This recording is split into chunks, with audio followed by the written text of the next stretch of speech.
for the consideration of such articles.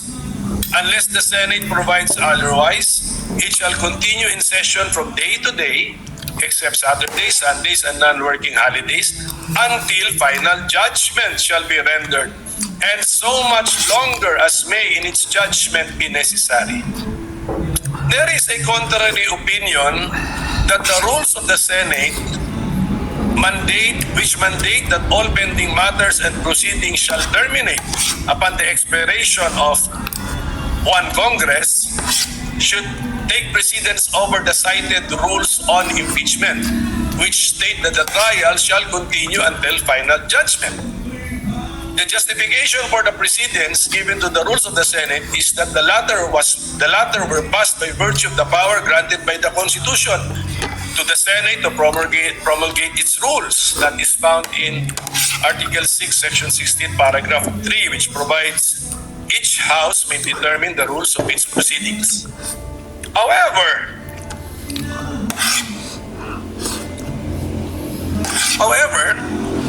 the Senate rules on impeachment were also passed by virtue of the power granted by the same Constitution to the Senate to promulgate its rules on impeachment. So, let us all look at Article 11, Section 3, Paragraph 8, which provides the Congress shall promulgate its rules on impeachment to effectively carry out the purpose of this section. In fact, there should be no conflict between the two rules because the rules of the Senate apply to legislative proceedings of the Senate, while the rules on impeachment apply to cases of impeachment. On this issue, the Supreme Court in the case of Pimentel Jr. versus Joint Committee of Congress ruled that the legislative functions of the 12th Congress may have come to a close upon the final adjournment of its regular sessions on June 11, 2004. But this does not affect its non-legislative functions. Conducting impeachment trials is most definitely not a legislative function. In fact, the section in the Constitution which speaks of impeachment is found in Article 11 under the title Accountability of Public Officers, and not under Article 6, which is titled the Legislative Department. The conduct of impeachment trials, therefore, should not be affected by the final adjournment of the legislative session. Furthermore, we can use the analogy of the court system. Under the 1987 Constitution, the Senate is the impeachment court. The Senate in impeachment cases is more like a judicial body than a legislative one. Just like a court, the workload, caseload, or docket of the Senate as the impeachment court will not and should not be affected by a change in membership. We can see this principle in action in all our courts and electoral tribunals, where their case dockets do not change and are not reduced or reset to zero whenever there are changes in the court's membership.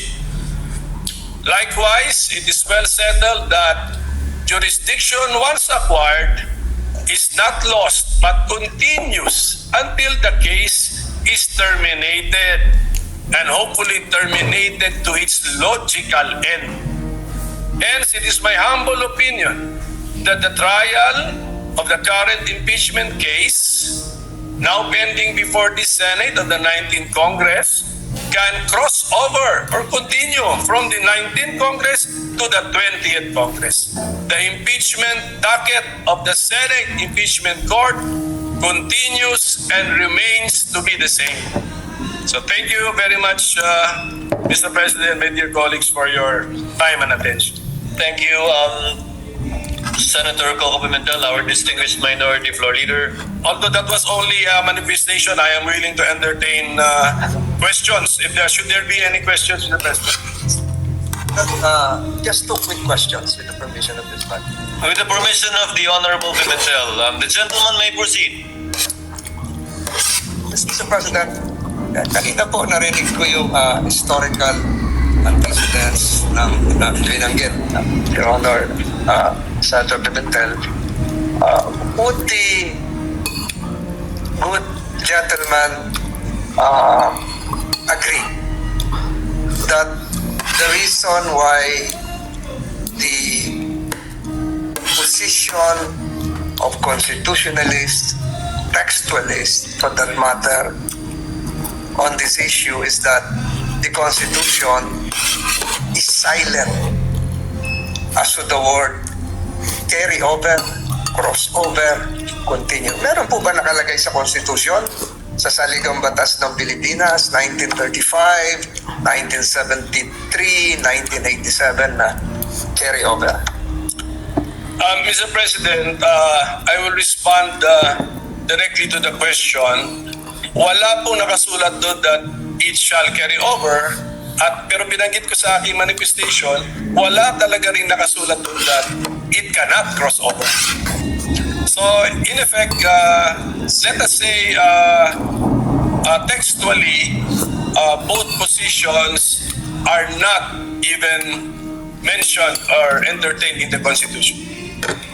Mr. President, sangayon po kaya ang ating ginagalang na minority leader na kaya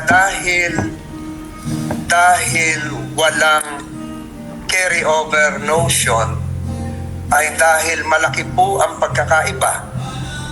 There's a big difference between the 1987 Constitution and the 1935 Constitution, which was patterned after the United States Constitution.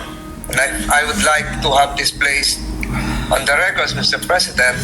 Sa US Constitution, 100 po ang senador at nag-i-eleksyon po every 2 years ng 33 senators. Ang naiiwan pong senador sa Estados Unidos pag nag-i-eleksyon ay 67. Because 67 plus 33 is 100. 67 is sufficient to comply with the provision of the US Constitution to convict in an impeachment case. Dahil 2/3 po yun ay 66. May sobra pang isa. Sa atin pong saligang batas noong 1935, kung inyo pong susuriin, ang atin pong senador na bumubuo rin ng impeachment court ay 24. Subalit, Mr. President, in the 1935 Constitution, ang eleksyon po natin ay 8.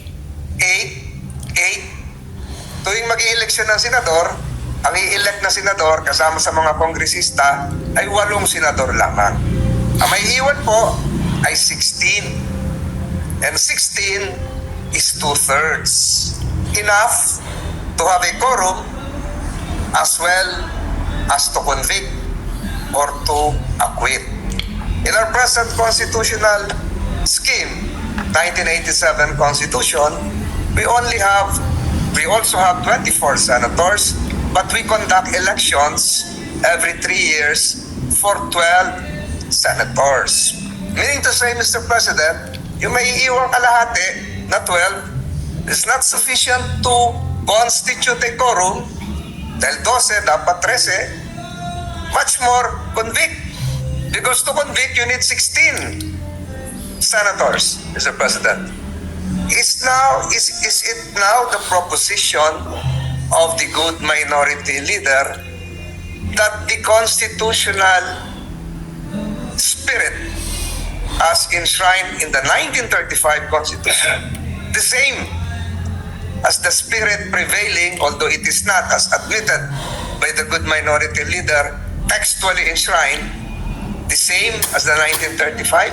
Ibig sabihin po ba yung 12 ay may quorum?